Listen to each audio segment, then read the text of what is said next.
Bom dia, boa tarde, boa noite. Tudo bem com vocês? Espero que sim. Quem fala com vocês é o Antônio do Criatório Dias Canário. Tudo bem com você, galera? Espero que sim. E nós estamos aqui para falar de filhotes, falar de matrizes. O que mudou, Antônio, na quarta postura? Mudou, galera, mudou muita coisa, né? O que eu falei para vocês, né? Eu comecei num pico, né? As canárias, né? Os casais, as fêmeas, botando aí uma média de 5 a 4 ovos, todos galados, né? 99% desses ovos foram galados. E na quarta postura já começou a dar uma queda no gráfico. A canária que já botava 5, ela continua botando 4, 3, mas os filhotes estão vindo, galera. Graças a Deus. E como todo mundo já sabe, né? Eu aqui estou na minha quarta postura. Estou encerrando, né? Essa daqui é a última postura que eu estou fazendo. Ah, mas por que, Antônio? Tem casais aí que se eu deixar, vai fazer quinta, sexta, de boa. E já tem fêmeas que já estão mais cansadas, estão exaustas, né?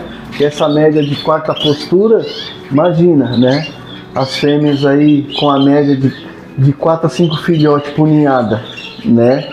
Então assim, retoma muito, galera, a energia da ave, né? Mesmo eu tenho aqui aquele esquema que eu falei para vocês. Eu sou um dos criadores que eu gosto de deixar o casal junto, principalmente o macho. Eu não separo o macho na época da reprodução. Por quê? O macho automaticamente ele ajuda também a tratar dos filhotes, para ficar os mamutão tudo grande, forte, né? E auxílio do pai, né? Bacana pra caramba.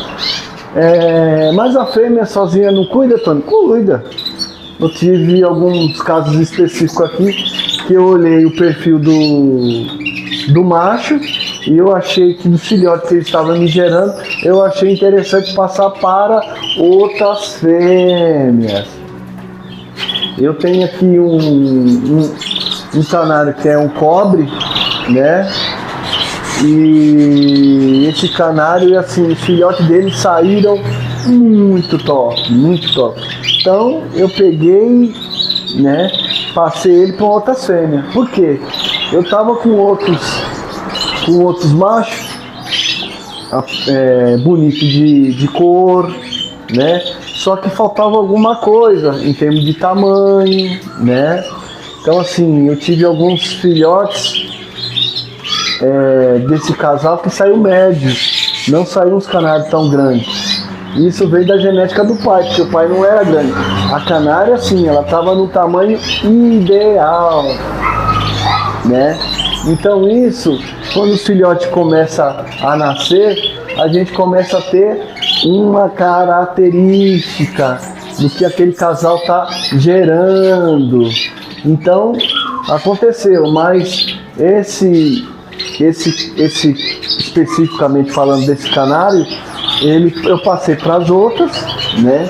É um canário que também trata dos seus filhotes, só que como eu passei, o que eu fiz? Fêmea botou o quarto ovo, que eu sei que é uma média de 5, eu já tirava ele.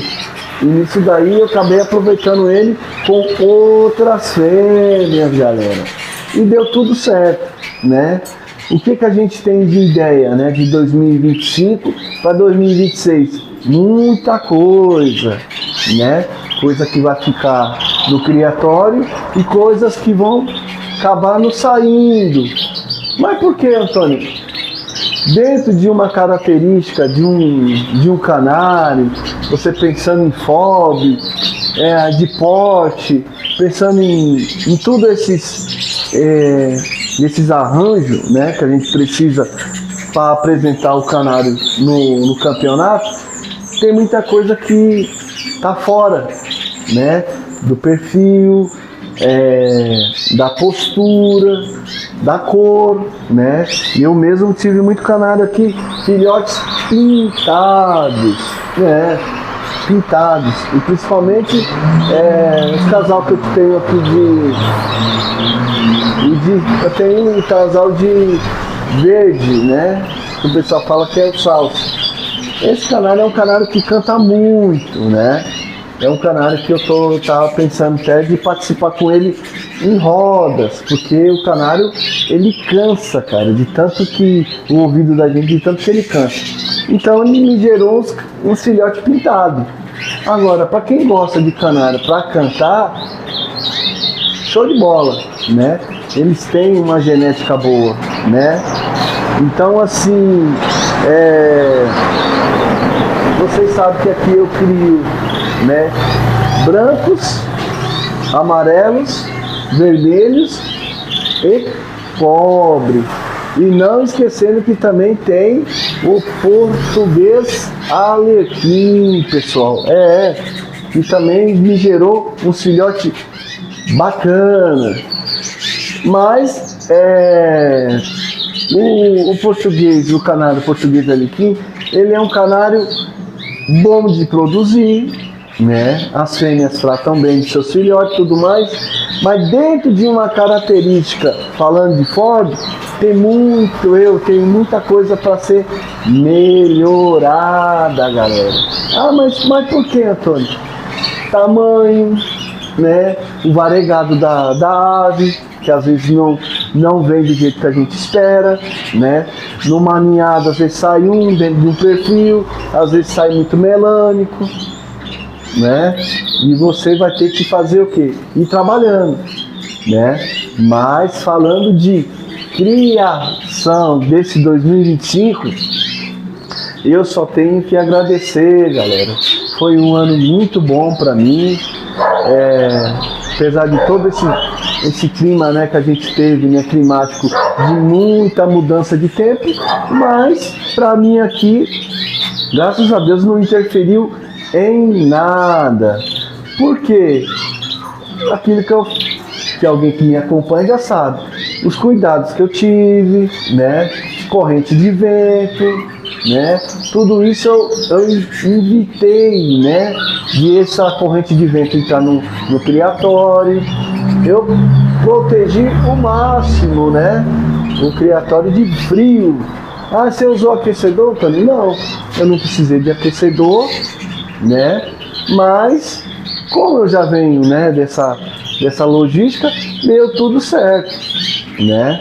Se fosse assim, então o pessoal da Europa, que completamente a época de reprodução deles lá também, o inverno lá é muito tenso, e o pessoal tira filhote. O pessoal do Rio Grande do Sul mesmo, né? A gente está em novembro, né? Completamente em novembro, é novembro, né? E o pessoal tá frio, né? O outono veio diferente, né, de outros anos, né? Tá frio. E o pessoal, eu vejo o pessoal falando, né, apresentando os filhotes e tudo mais. Então assim, tá dando certo para todo mundo. Então assim, é claro que tem algumas exceções, né? Às vezes não é nem problema climático, às vezes é problema de casal, que não vem ao caso agora a gente comentar disso, né? Eu tenho vídeo que eu falo disso também. Eu falo das matrizes, da onde você trouxe, qual que é a genética daquele casal que você colocou para produzir, e também não vem ao caso a gente falar aqui agora. Então assim, quando você formou a sua geração de 2025, tô voltando pro 2005, galera. Então o que acontece? 2025, você vai ver o perfil, né, daqueles filhotes que você está gerando, entendeu? Aí você vai ver o que? Você vai ver se aquilo tudo vale a pena, né, galera? Porque o que acontece? Tem gente que cria pro hobby, não está pensando em vender, não está pensando em campeonato. Cria por um hobby. É um hobby, né? E se a gente pôr isso na ponta do lápis, é um hobby caro, né? Eu tenho falado em outros vídeos também, esse hobby, o mínimo que tem que acontecer é você pagar pelo menos a alimentação da ave, né? Porque o custo disso tudo é caro, esse hobby é caro, né? A ração tá cara, a estruzada tá cara, a semente não é barata, uma semente boa, de qualidade, né?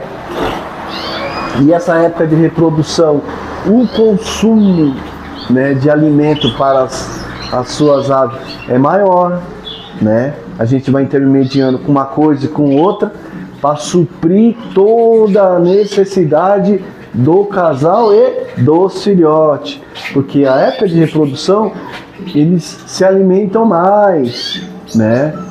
Porque além dele se manter, né, para se manter a espécie viva, ele precisa também manter os filhotes bem nutridos.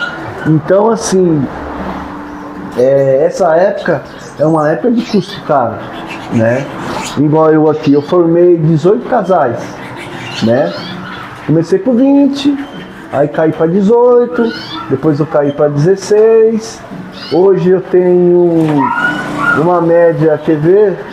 8, 16. Eu tenho ainda 16 dessa postura, essa última postura, ainda tenho 16 casais, né?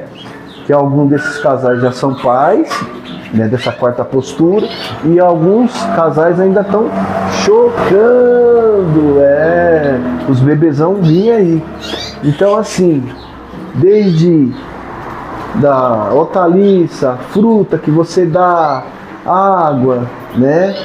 Não é uma brincadeira barata. Então, assim, eu tô começando a entender, para você que cria, né, pensando em para vender ou até pensando em hobby, a gente precisa ter um gasto dentro de um perfil que você sabe que vai investir e vai dar algum resultado lá na frente, né? Porque se você às vezes igual é novo, não é tão conhecido, igual eu passei por essa fase ainda, às vezes na época de vender os filhotes, a gente tem dificuldade, né? Mesmo você fazendo anúncio, querendo, né?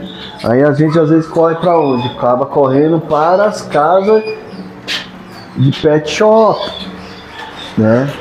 Então às vezes o pessoal do pet shop não vai pagar o valor que às vezes a sua ave merece, né? Mas você tem que olhar tudo isso daí. Eu tô falando dentro das minhas condições, né? Porque dá gasto, galera. Não tem como falar que não dá, não, que dá, né? Mas é um hobby que o criador gosta, né? Nós gostamos, né? De ver esse resultado, né? De ver toda essa filhotada aí.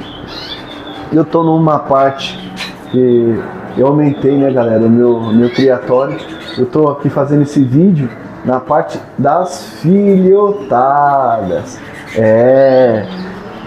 E aí, galera, eu fiz uma recontagem, né? Acho que eu tinha falado que eu tava com 120 filhotes, na verdade eu tava com 109 filhotes, né? Já empenadinho, já bonitinho comendo, já disputando território, né? Então deu tudo isso daí, 109. Com essa remessa que eu vou tirar agora, que eu estou encerrando, eu acredito que vai dar aí uns 130, uns 140 filhotes, né? Para mim que comecei agora completamente, foi um ano muito positivo. Aprendi muito, né? Esses casais que eu formei, né? Aquilo que eu falei, a gente começa a ver o perfil dos filhotes. O que aquele casal gerou para você, né? Aí você vai analisar tudo isso daí e ver se isso daí vale a pena de você continuar reproduzindo, Ah, tua irmã não nasceu filhote, não é isso que a gente quer? Volto a falar, você está criando para quê? Para hobby? Ah, eu quero me manter, eu quero ver se eu vendo isso, né? Pelo menos aqui na minha região, né? Sou de São Paulo, Zona Sul, né? O pessoal gosta, dá muita preferência para canário branco, amarelo. Tem pessoal que nem conhece canário cobre, não conhece português alecrim. Alguns acham bonito, mas acham diferente. E o pessoal quer, às vezes, disso tudo que você fez aí, às vezes, um exemplo, eu produzi 120 casais, filhotes, né? Desses 120 filhotes me gerou o quê? Quantas fêmeas e quantos machos? Eu não consegui ainda fazer esse levantamento. Alguns machinhos que já estão cantando, eu estou pegando uma anilha que eu tenho aqui de plástico, né? E ela é fácil de abertura, e estou marcando o pezinho dos filhotes, dos machinhos. Por quê? Você vai vender o macho, às vezes, o machinho que está cantando, ele parece que o machinho é mais valorizado, principalmente na casa de ave ou no pet shop. Por quê? O pessoal quer o canário para cantar, às vezes não é para reproduzir, entende? Então, aí quando você for ver aí, você produziu um monte de filhote, mas e aí? O que você tirou de fêmea? Essas fêmeas você vai conseguir vender fácil também? Então é uma experiência que eu estou passando para vocês. O ano passado eu vendi bastante filhotes, só que a preferência foi o quê? Mais para os machos. Então você tem que fazer todo um manejo para tentar formar um casalzinho ali e você vender o casal, né? Você passa uma expectativa quando você vende você forma o casalzinho ali, uma expectativa diferente, né? O comprador, esse aqui já é um casal formado, daqui você pode tirar filhote. Vai falar, mas eu não sei nem como produzir, não sei o que. Você dá alguma dica, né? O YouTube tá aí para ensinar os aprendizes, né? Como não sabe reproduzir. Então, assim, tem todo esse ponto. Porque, querendo ou não, é um ser vivo, né? Aí você vai ver, a fêmea, o que eu vou fazer com a fêmea? Entendeu? Ela vai comer igual o macho. Entendeu? Ela vai comer, vai beber, vai sujar a gaiola, né? Então, assim, aí a gente tem que ver o que realmente é interessante. É umas ideias que eu estou trocando com você, que é a experiência do que a gente vai vendo, né? De positivo, né? E de negativo, por algum aspecto, né? Mas, tirando disso tudo, é muito legal, é bacana, né? Você reproduzir, né? Você vê dos filhotes que era, você viu, né? Bebezinho, né? De 2024 e hoje é pais, e você vê a característica, né? Dos pais ali no filhote. Então isso é muito interessante, né? Pra gente que gosta de reprodução, de ver as filhotadas nascendo, né? Só que a gente tem que ter consciência que essas filhotadas que tá nascendo aí, ela vai dar custo, você vai ter que dar uma dignidade para ela, você vai ter que cuidar dela 100% com muita atenção, você não vai poder deixar faltar água, comida, né? Porque ela já tá dentro da gaiola. O que você precisa dar? O mínimo de dignidade, né? Então, assim, tudo isso é para nos ensinar, né?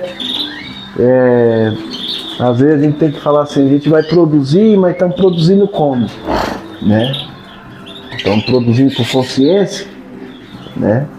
E é isso. Desde já, galera, eu agradeço muito, né, pelos novos inscritos, pelos comentários, né? Deixa seu like, se inscreva nesse canal, né? Compartilhe esse vídeo, aciona aí o sininho, todos, né? Toda vez que eu fazer um vídeo novo aqui, você vai estar ligado, né? Porque a história do canarinho não é só reprodução. A história do canarinho, a gente vai ter sempre um histórico, né, galera? Dessa geração que tá vindo aí, como que vai ser, né? Eu tô muito alegre, tô muito satisfeito, né? Com tudo que eu consegui fazer para 2025 em termos de filhotada, né? E aí a gente já entra com mais bagagem, né, para 2026. Tá bom, galera?